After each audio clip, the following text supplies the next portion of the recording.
हमारे इस लोकसभा क्षेत्र से नहीं है, वो अपना पूरा परिचय बताएं। परिचय हमारा ये है कि मैं 1979 में पैदा हुआ। पैदा होने के बाद इंटर तक शिक्षा हासिल की और उसके बाद शिक्षा हासिल करके मैं सेना में भर्ती हो गया। 2010 में सेवानिवृत्त हुआ। उसके बाद राजनीति, ठीक है, शुरू से ही जब मैं सेना में नौकरी करने गया तब से राजनीति करने का मेरा शौक, लेकिन पारिवारिक स्थितियां ऐसी थी कि आदमी जो है नौकरी के लिए चला गया। जब आए तो जितने राजनीतिक पार्टियां थी, ठीक है, उसमें बहुजन समाज पार्टी जो है हमको बहुत अच्छी पार्टी लगी, मिशनरी पार्टी लगी, जो मतलब कि शोषित समाज, दबे कुचलों की आवाज उठाती। और बहन कुमार मायावती जी की हमकी नीतियों पर विश्वास हुआ, बहुजन समाज पार्टी ज्वाइन की। उसके बाद 17 में हमने टिकट मांगा था। 17 में दुर्भाग्यवश बहन जी का पूर्ण रूप से आशीर्वाद नहीं मिल पाया।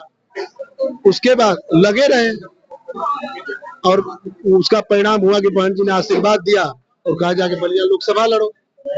आपको बहुजन समाजवादी पार्टी में सबसे अच्छा क्या लगा? बहुजन समाज पार्टी का सबसे अच्छा ये है कि जान लीजिए कि सबसे दबे कुचले शोषितों की आवाज ही बहुजन समाज पार्टी उठाती है। और हकीकत अगर पूछिए तो यह एक राजनीतिक दल नहीं है, यह एक मिशन है।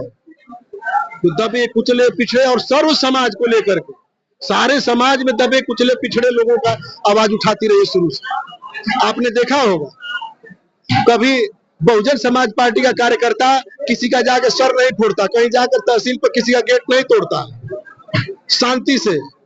आपका मतलब कि अपने कैरियर में चुनाव लड़ने का कोई अनुभव है?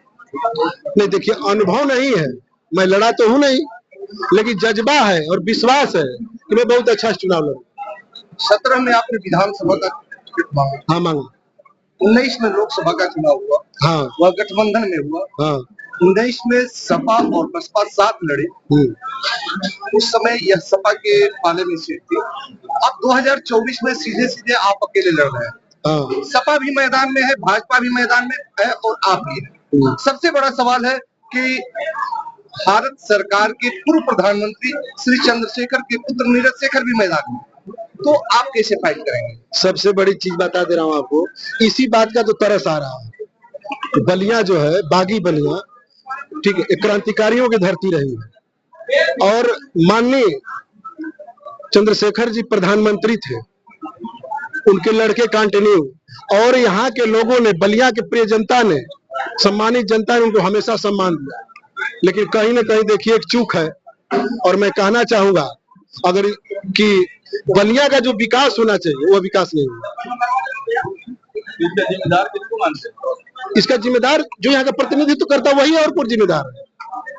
यह 17वीं लोकसभा का चुनाव हो रहा है जी, जिसमें 12 बार केवल राजपूत यहाँ प्रतिनिधित्व किए, 5 बार अदर बिरादरी, जिसमें 1 बार यादव को मौका मिला और शेष यहाँ कायस्थ रहे। अब आप अपने आप को कैसे यहाँ सेट करेंगे? देखिए सेट करने की जहां तक बात है तो बहुजन समाज पार्टी सेट नहीं करती, अपना मिसाल कायम करती है। यहाँ पर हम लोग आए हैं और ये मैं निश्चित रूप से आपको बता देना चाहता हूँ कि इस बार बलिया के सम्मानित जनता बहुजन समाज पार्टी इस कारगिल योद्धा लल्लन यादव को चुन करके भेजेगी, किसी को नहीं चुनेगी, गारंटी आपको बता रहा हूँ। आपने कारगिल फतह तो जरूर किया, हाँ, क्या राजनयिक क्षेत्र में बलिया भी फतह कर पाएंगे? 100%, वही तो बता रहा हूं आपको कि 100% इस बार यह सीट बसपा के खाते में जा रही है, कोई लड़ाई में नहीं है, आपको बता दे रहा हूं। तो ये बताइए, एक पार्टी का चलिए वो फिक्स है, वो तो फिक्स है कैंडिडेट, एक पार्टी अभी तक कैंडिडेट नहीं दे पा रही है। अभी फिलहाल बसपा और भाजपा मैदान में, हाँ, हो सकता है कि 23 तारीख को सपा भी अपनी पार्टी की घोषणा करेगी, लेकिन आपके लिए एक चुनौती बहुत कड़ी होगी और आसानी से चुनाव जीतना, जैसे आप कह रहे हैं कि हम इसको पता कर लेंगे, तो ये कारगिल नहीं बल्कि राजनयिक क्षेत्र है। क्या फैक्टर है आपके पास कि आप चुनाव जीतेंगे? देखिए फैक्टर ये है कि हम लोगों के बीच में जाएंगे, ठीक है, अपनी बात को रखेंगे, बलिया को विकास करने की बात को रखेंगे, ठीक है, अच्छे नेतृत्व करने की बात को रखेंगे, निश्चित तौर पर बलिया हम लोग जीतेंगे। वह मायावती की भी सरकार रही, मुलायम सिंह की सरकार रही, बीजेपी की सरकार रही और कांग्रेस की सरकार, जिसका उत्तर प्रदेश में विकास के दौर में अपना अपना हिस्सेदारी रहा। पूर्वी छोर पर, उत्तर प्रदेश के पूर्वी छोर पर बलिया है और बलिया में विकास के दो ही महत्वपूर्ण केंद्र बिंदु बने थे, एक कताई मिल और दूसरा चीनी मिल। लेकिन यह चीनी मिल और कताई मिल मुलायम सिंह की सरकार में समाप्त हो गई और मायावती जी के सरकार में भी वो बंद ही होती चली गई। स्थिति यह हुई कि उसके कामगार मुफलिसी के शिकार हो गए, यहाँ किसान भी बेरोजगार हुए और सब कुछ समाप्त हो गया, लेकिन किसी राजनयिक पार्टी ने उस पर ध्यान नहीं दिया। अब आगे आप क्या करेंगे?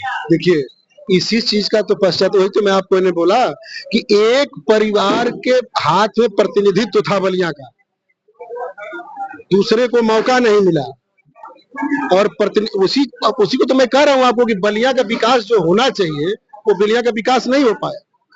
और जहां तक बहन जी के शासन काल की बात आप कर रहे हैं तो आपको बता देना चाहता हूं, देखिए बहन जी की जब सरकार थी, माननीय बहन जी जब मुख्यमंत्री थी, तो उन्होंने बुलडोजर तो नहीं चलाया, लेकिन बिना बुलडोजर चलाए हुए एक स्वच्छ और सुंदर शासन उत्तर प्रदेश के इतिहास में दर्ज करके गई, निश्चित तौर पर। चलिए आज इतना ही, ज्यादा नहीं सफाई।